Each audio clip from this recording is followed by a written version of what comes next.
একটা মানুষ মারা গেছে। সেখানে আমি দেখলাম যে মিডিয়ার মাধ্যমে এবং ফেসবুকের মাধ্যমে দেখলাম ওই কবরস্থ করা হয়েছে এবং সেখানে একটা বাক্সবন্দি কবরস্থ করা হয়েছে। সেই বাক্স থেকে কবর খুঁড়ে বাক্স বের করে বা বাক্স খাড়া করে এবং লাশটা ওইখানে দলামস করে পড়ে গেছে। অত্যন্ত বেদনা, দুঃখ, ভারাক্রান্ত বলছি যে একটা মানুষ মারা গেছে, এরপরে তার কি কর্ম থাকতে পারে, কি তার অপরাধ থাকতে পারে? মারা যাওয়ার পর কোনো অপরাধ দুনিয়ায় থাকে না। সে জান্নাত যাক জাহান্নামে যাক, আল্লাহর কাছে তার রুহ চলে যায়, শুধু লাশটাকে হয়নি। কিন্তু এইটা কী ধরনের নমুনা, কী ধরনের এই যে আচরণ, ওইখানে স্থানীয়ভাবে কি কেউ একটা লোক ছিল না যে 999-এ ফোন দিয়ে এই জিনিসটাকে, এই যে অরাজকতাটাকে একটা সমাধানের মাধ্যমে আইনের আশ্রয় নেওয়া? আমি যেটা বুঝতে পারতেছি, সত্যি কথা বলতে, ইউনূস সাহেব কিছু বলে না, কিন্তু আমরা জানতে চাই সে কি করবে। এই মুহূর্তে রাষ্ট্রের প্রধান হিসাবে তার কর্তব্য কি, এটা আমরা জানতে চাই, না জানালেও আমরা জানতে চাই।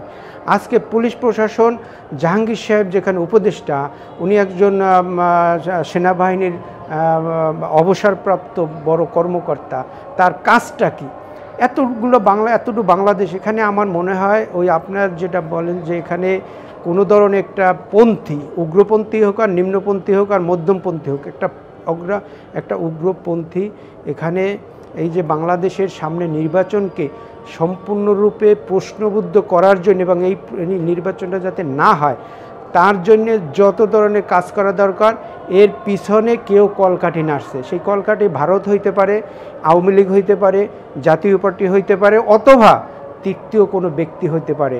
কারণ আমরা এখানে যেটা পর্যবেক্ষণ করতেছি, পর্যবেক্ষণের একবারে ফলাফল হচ্ছে বাংলাদেশ একটি অকার্যকর।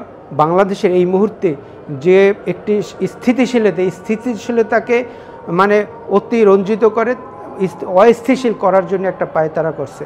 অতএব আমি যেটা মনে করি, এই আইএমএ জাহিলিতে না জায়গায় নৃশংস হত্যা অথবা নৃশংস এই যে লাশ উঠিয়ে তার উপরে নৃত্য করা, আমি মনে করি এটা শুধু মানবতা না, এটা মানবতার চরম লঙ্ঘন হয়েছে।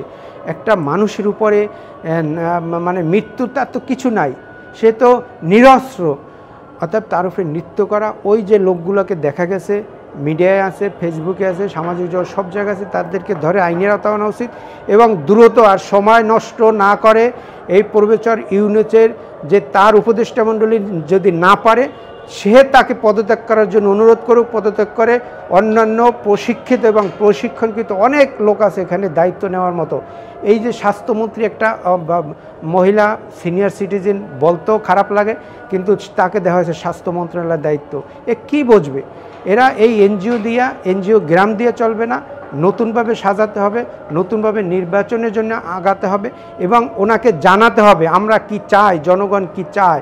এইটা ইউনূস সাহেবকে স্পষ্ট করে বলতে হবে জনগণের সম্মুখে।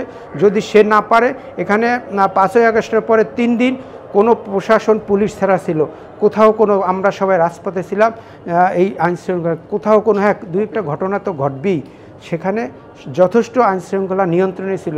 কিন্তু 8 তারিখে আপনার যে এই শপথ নেওয়ার পরে এখন পর্যন্ত দৃষ্টিত কোনো, এবং সবচাইতে প্রথম যে কাজটা ছিল অগ্রাধিকারের ভিত্তিতে আওয়ামী লীগ, জাতীয় পার্টি এদেরকে গ্রেপ্তার করে আইনের আওতায় নেওয়া। আইনের আওতায় ন্যায় নাই, আজকে তার সুফল ভোগ করতেছে। এইটা সুফল, এটা কুফল। আজকে রাষ্ট্রের যে অরাজকতা এবং রাষ্ট্র জাতীয় পার্টিকে দিয়ে এইখানে একটা তারা নেপথ্যে কাজ করে, তারা সম্মুখভাগ হয়ে তারা নির্বাচনের জন্য আগাচ্ছে।